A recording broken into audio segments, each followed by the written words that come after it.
Patna express को subscribe करना बिल्कुल ना भूलें।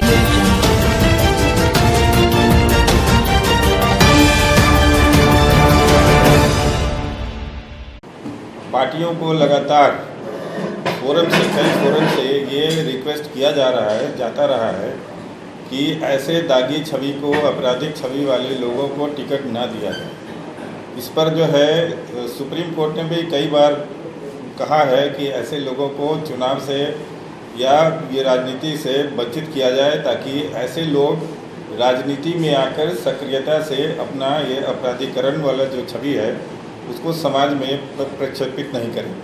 लेकिन इस पर राजनीतिक पार्टियां जो है कहती तो हैं लेकिन करती नहीं हैं। इसका कारण जो है आप समझ सकते हैं कि चुनाव एक है कि चुनाव लड़ना ही नहीं है, चुनाव को जीतना भी है।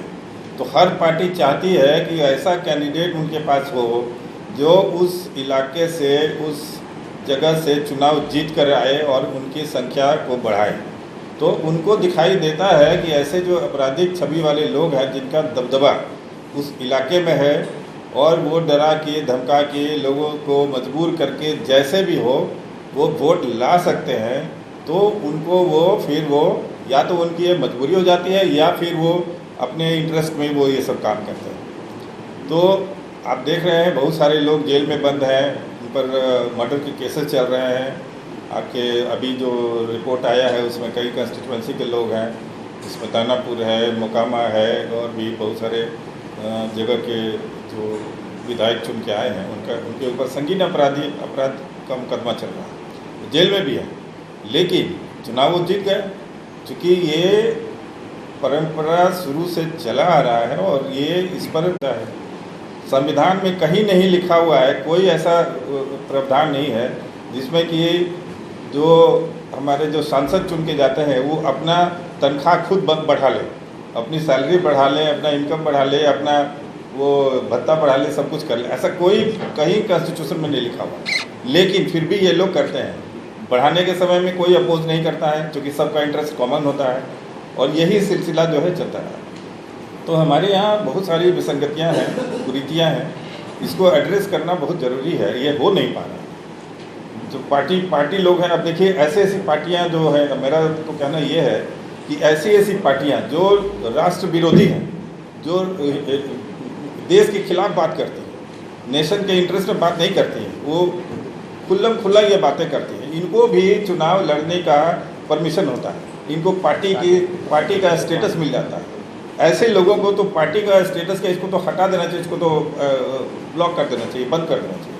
ऐसे लोगों के ऊपर नियंत्रण होना चाहिए, ऐसे लोगों के ऊपर कार्रवाई होनी चाहिए। इस तरह की पार्टी को इजाज़त नहीं होनी चाहिए इलेक्शन में आने का, क्योंकि ये देश विरोधी बातें करते हैं, देश को तोड़ने की बात करते हैं, देश में अराजकता पैदा करने की बातें करते हैं और ये देश में एक विभाजन की व्यवस्था लाना चाहते हैं। तो ये हमारे पास इसका कोई विकल्प नहीं है, कोई कानून नहीं बना है, ना ही संविधान में अभी कोई इसका वो है। तो ये सब चीज़ करने की ज़रूरत है।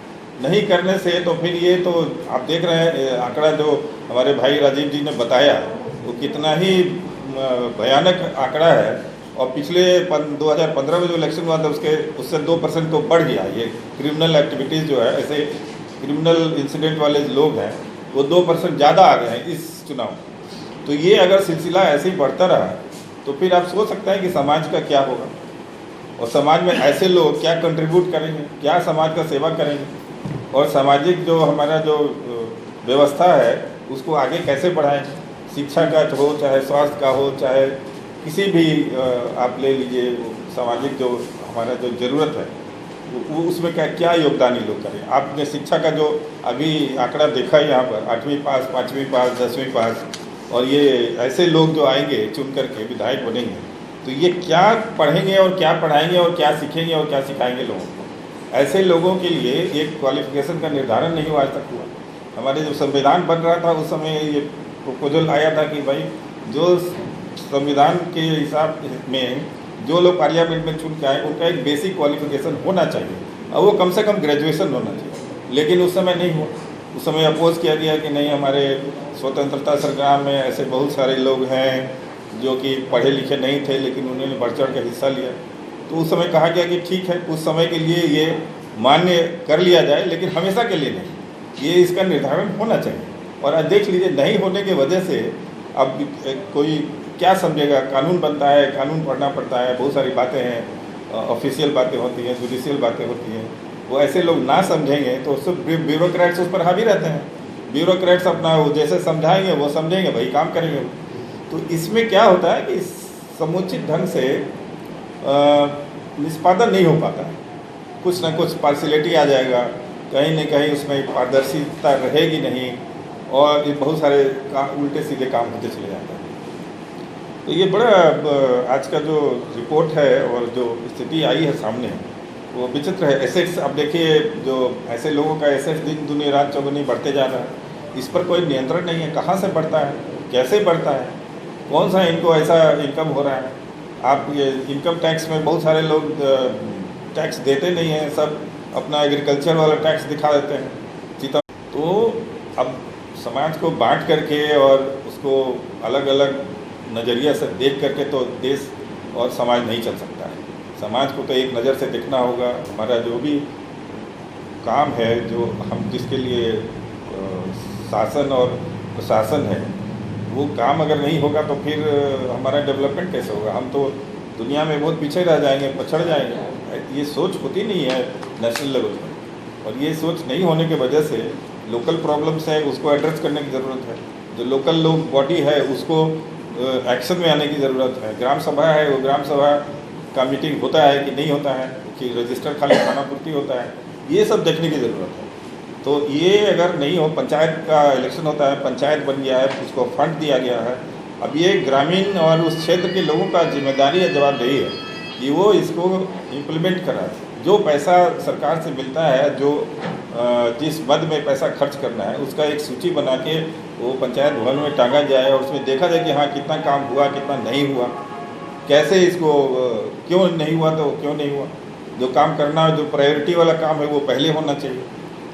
तो ये सब छोटी छोटी बातें हैं। ग्राम पंचायत में भी देखिए, इलेक्शन जब होता है तो लगता है कि वो भी मतलब लोकसभा के इलेक्शन से कम नहीं है। वहाँ भी जो है 2 महीना से पहले से ही जो है लोग लगे रहते हैं। किसी के घर घर में राशन बंट रहा है, तो कहीं कुछ बंट रहा है, तो कहीं कुछ बंट रहा है। तमाम तरह के हथकंडे अपनाए जाते हैं, लोगों को डराया धमकाया जाता है। जो वोट नहीं दिया उसको मारा पीटा भी जाता है। ये सब भी सुनने में आता है।